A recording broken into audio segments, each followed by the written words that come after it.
Hi guys, Perla here. Welcome to my channel, Imperfectly Perfect. Okay, so this video is going to be about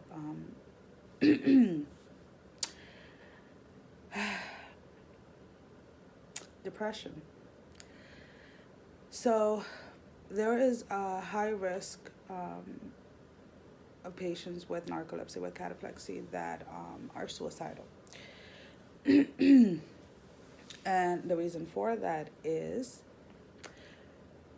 a lot of us are depressed. Not, how can I put it this way? So yes, there's different types of depression. There are people that are depressed because, the chemical imbalance, which is probably what is going on with most of us, or at least that's what we have been diagnosed with, probably at a younger age or at one point in our lives or whatever. For me personally, I was diagnosed with clinical depression when I was 13. But, some people get depressed because, they lose somebody, either physically or emotionally or whatever it is. Like, breakup, somebody passes away, or whatever the situation is, people get depressed. Um, I'm depressed because I get to a point sometimes where I feel completely hopeless. I feel like there is no way that I'm never gonna go. I'm never gonna get ahead. I'm never gonna get to where I want to be. So depression takes over, and when it does, it's oh god, it's a battle. It's a very strong battle where you have to constantly talk to yourself and kind of get yourself out of the mentality of where your brain kind of goes to when you start to feel like that. Hold on, let me just adjust this. So I choose personally not to treat my depression with medication. The reason for it is because I don't like the feeling numb. I don't like the feeling of basically not having any feelings. Being kind of like okay with everything and just kind of like having no emotions. I don't like that feeling. I rather feel the pain. I rather feel the happiness, the stress, the joy, the anger, everything. I rather feel all of the emotions and just learn to deal with them.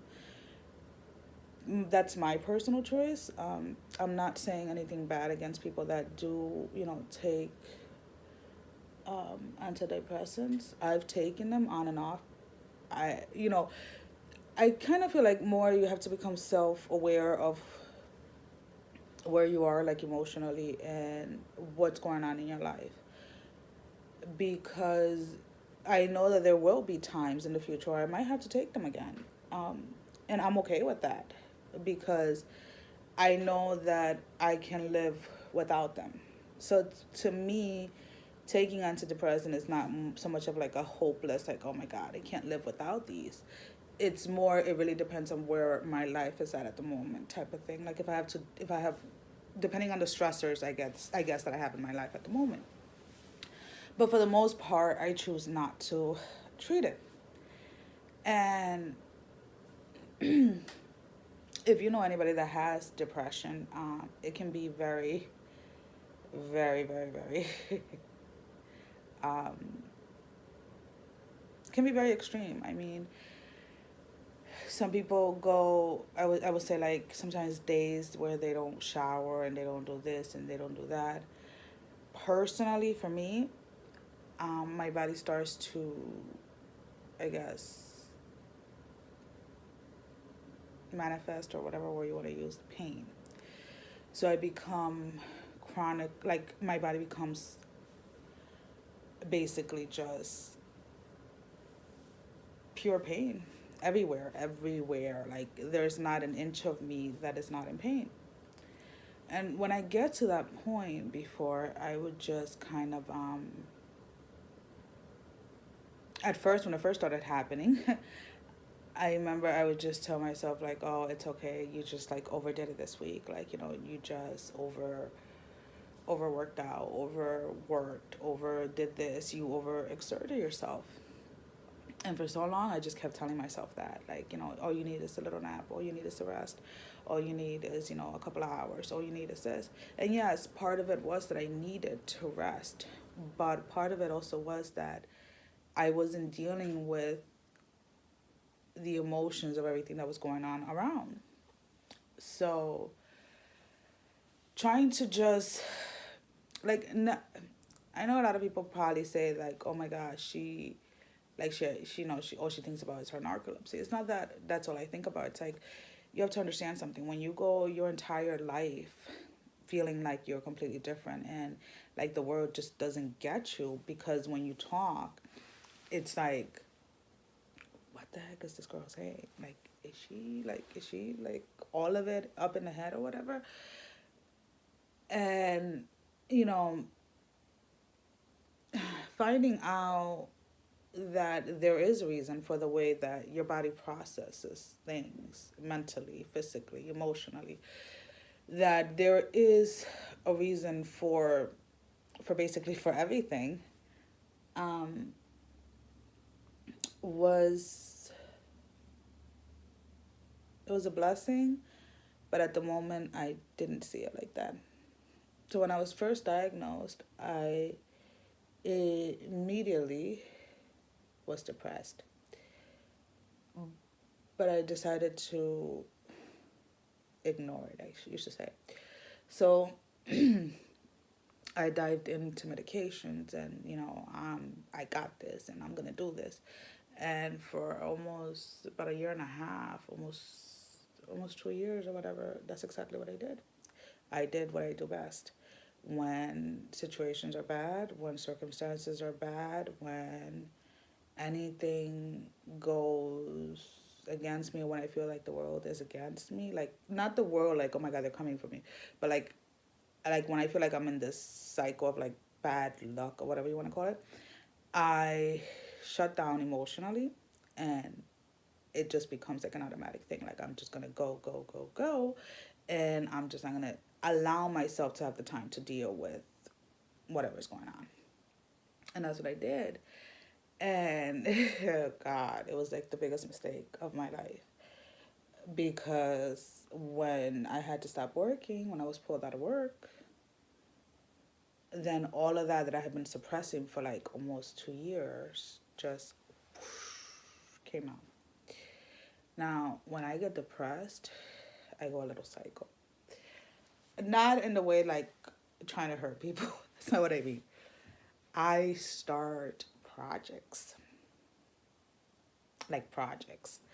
I start to build like DIYs. Like, I want to build like everything. Like, if you give me like, here, go build a house, I think I would literally like build it 3 times and take it down and rebuild it again. Um, and it's just it's a mechanism thing for me. Like, I'm used to that. If I'm busy, if I am mentally and like physically busy, then I don't have to deal with what's going on in here, like emotionally or in my heart or in my brain. I just kind of like go. So I'm very, at a very young age, I became very task orientated, and I'm always like looking for the next thing to do, for the next thing to do, for the next thing to do, and not really ever sitting down and just kind of like, let's think about this. Like, why are you feeling this way? What is going on? Like, what can you do differently?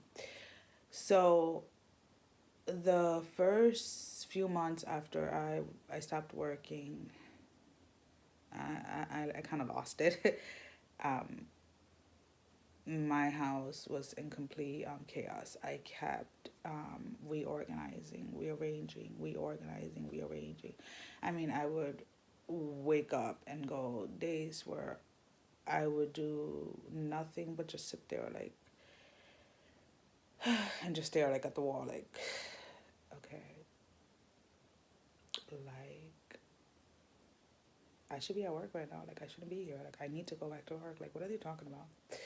And then I would have days where I would just wake up and go for like hours on end until I exhausted my body. So like, an example would be like, I would take the kids' room. I'll start with one room and I'll take like everything out of the room and rearrange it.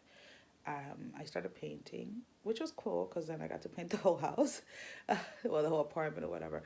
But I would pull their bedrooms out, and like my kids are such sweethearts.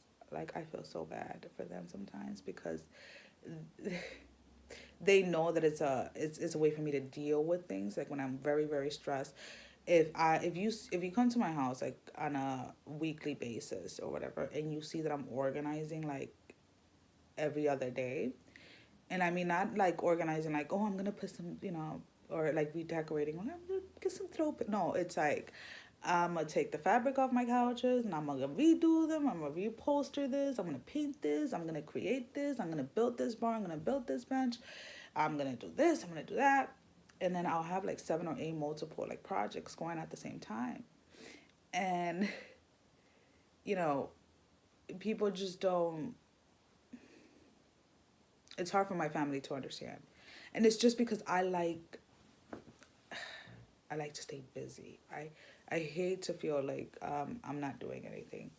So I have found other ways to use my time more effectively or more efficiently, as far as like, you know, going back to school for certain things, and, a couple of things that I'm doing. Let's just put it that way.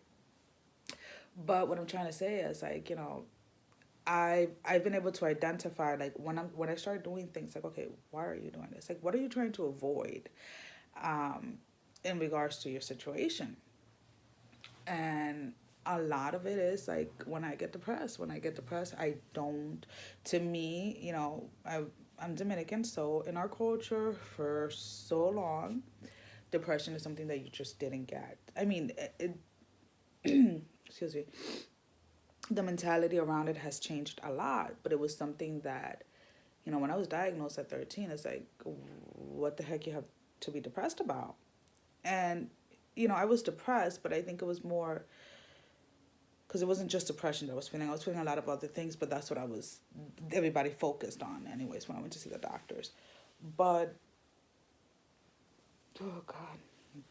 What I'm trying to say is, like, with being depressed and, like, feeling like, okay, why are you feeling like this? And then you start to question yourself, like, yeah, I should not feel like this. Like, I don't, I have not been, like, physically or sexually abused. I haven't been this. I haven't been that. I have, like, with my parents, like, we've never been homeless. We've never gone hungry. Like, we've never, like, all of you start to think about all of these things, and you're like, why am I like this? And then you start getting angry at yourself. And then when anger kicks in, it's like, it's just the worst for me, anyways, because I snap, and I snap at everything. I don't care who you are. I don't care what you're doing. I don't care what it is. I just snap. So being and I mean, this has a lot to do with the whole fact that, I be on and off of meds. And when I'm on meds, I'm completely numb. So it doesn't matter what you do, what you say. I'm just going to be like looking at you like, okay. And I don't want to be that person. I want to be able to just deal with my depression, and I want to be able to deal with my anger and everything else. So I just kind of, I just want to let people know out there that narcolepsy is not just sleep. And I keep on saying it like I know my videos or whatever, but it's not. It really is a lot more than that.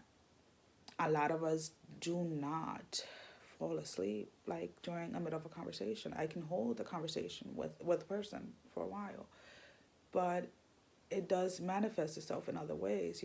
Your speech can become impaired. Um, you you can't concentrate. You can't focus. Um, Sometimes I'm typing or I'm writing, and I'm you know I'm writing and I know what I'm gonna write, and then when I go read it, I'm missing like sentences or I'm missing words, and it's because like it's in my head what I'm gonna write, but it just doesn't make it to paper. So there are a lot of things, like a lot of small things that kind of make you question yourself, and kind of like when when I wasn't diagnosed. Hold on, Alexa, cancel the alarm timer. Sorry, I had a timer on. You kind of just question yourself, like like why this is happening or whatever, or why am I like this. So just what can I say? Just have a little bit more compassion for people. You don't know what battles they're fighting. You don't know what support system they have. You don't really, we're all going through things, and I completely understand that. And in no way am I saying that my situation is any more important or any worse or anything than anybody else. But what I am saying is that we need to, as people, be more compassionate about what other people are going through and not resort to making jokes or trying to make a person feel worse than what they already feel. And unfortunately, when a person is rock bottom, when the person is at their like last end, or at the bottom, and they feel like, how in the world do I crawl myself out of this hole, is where when people take the opportunity to come and like kind of push you down even more, because unfortunately we become people that it's all about me, me, me, me. Like, what can I get? What can I gain? What can I be? What can I get from this? If I keep you down, what does that mean for me? Like, more opportunity for me, more of this, more of that for me, me, me, me, me. And it's like, you know what? To each his own, honestly. But if people have to wait until a person is down to try and take them down, I guess is what I'm trying to say, then you should really take the time to look at yourself and see what it is in yourself that you're trying to suppress, or what is it that you're trying to run from, or what you're trying to hide. Because a lot of the times when we react to certain things in a certain way is because whatever we're reacting to is a reflection of something that we either, one, do not want to admit to ourselves, or two, that we're going through ourselves.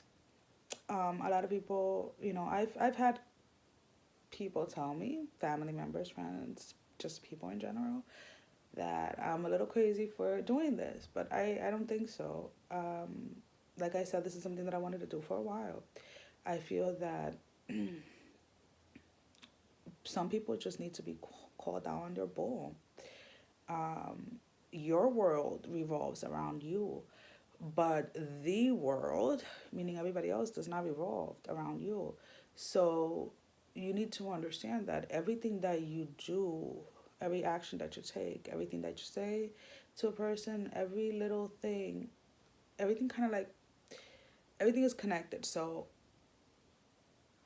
anything you say or do to somebody, just remember, it's gonna have consequences. And people seem to forget that. And when things, the world goes round and round and round and round, and so do situations, so do cycles. We all go through these cycles of, I'm here, I'm here, I'm here, I'm here, I'm in between, I'm balanced, I'm up, I'm down, I'm up now. And just remember, when a person is down, instead of trying to keep them there, and instead of contributing to keeping them trapped, or not allow, like, instead of not helping, I guess is what I'm trying to say, think about what you would want if you were in that situation.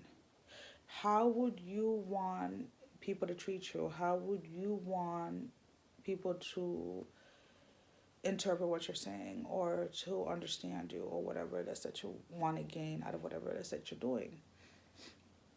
And a lot of the times, like, I do things and people are like, oh, I don't know why you do that for that person, or why do you care, or why do you...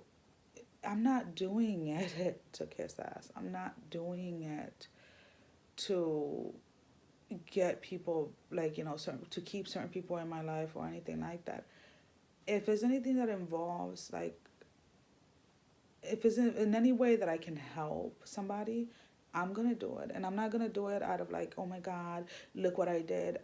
No, I'm gonna do it because it's something that comes out of me. It's something that is deep inside of me. And I just feel like you don't help people expecting them to help you when you're at your lowest. That's not what I'm saying. But I personally like helping people. And I feel that, kind of like, you know how people talk about karma and stuff like that? Karma is not always bad. When you help people, God sends you other people to help you. If that makes any sense. So whatever you do for somebody, or whatever you decide to, whatever it is, always do it from a place from your heart. Don't do it to get notified. Don't do it to get the likes. Don't do it to just, you know, show the world that you are this compassionate and loving person, and this and this and that. Because to be honest with you, if you have to brag about what you're doing, then you're just doing it for self recognition. Recognition. Oh, you see? Can't even talk this morning. Whatever. You just want people to know what you're doing for other people. And that's not what that's not where we're about. And this video was supposed to be about depression. So yeah.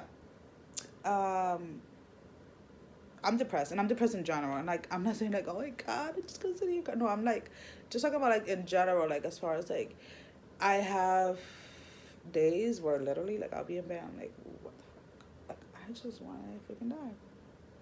I'm not gonna lie. Not because not because I feel defeated, or because I feel like I can't do this or I can't do that. Like I said, there are things that I'm doing in my opinion to better myself and to try to work around my current situation. But because sometimes I just don't want to get up and fight another day. And when I have days like that, there are certain people that are able to pull me out of that. There's certain people that are able to just with a couple of words just be like, okay, let's go. And sometimes it just has to be just me, myself, and I, which is a lot of the time anyways. Just have a little bit more compassion when you talk to people, when you interact with people, and don't take everything so personal. When a person treats you a certain way or talks to you a certain way or whatever it is, don't take it so personal. Half the time it has nothing to do with you. It just has to do with something that they're going on, like something that's going on in their personal life. And if it does have to do with you, then just kind of self-reflect. What did I do to this person to make them feel that way? Don't be so quick to just say that the person. We all have to start taking accountabilities for the things that we do and that we say to others, because believe it or not, it does come back around, and most people don't like it when they get served exactly what they served you. Anywho, God, seriously, 23 minutes. I need to stop because, like I said, I like talking and I love talking so much, and I kind of keep forgetting that I wanted to make these videos shorter. But anyways, thank you for watching. Saturday. Started laundry already. I just want to sleep. I feel like I look best. Like my you see, it doesn't look as dark. And my face is not as puffy as usually, but oh well. Well guys, thank you for watching. Remember to like, share, and subscribe, and I'll see you guys later.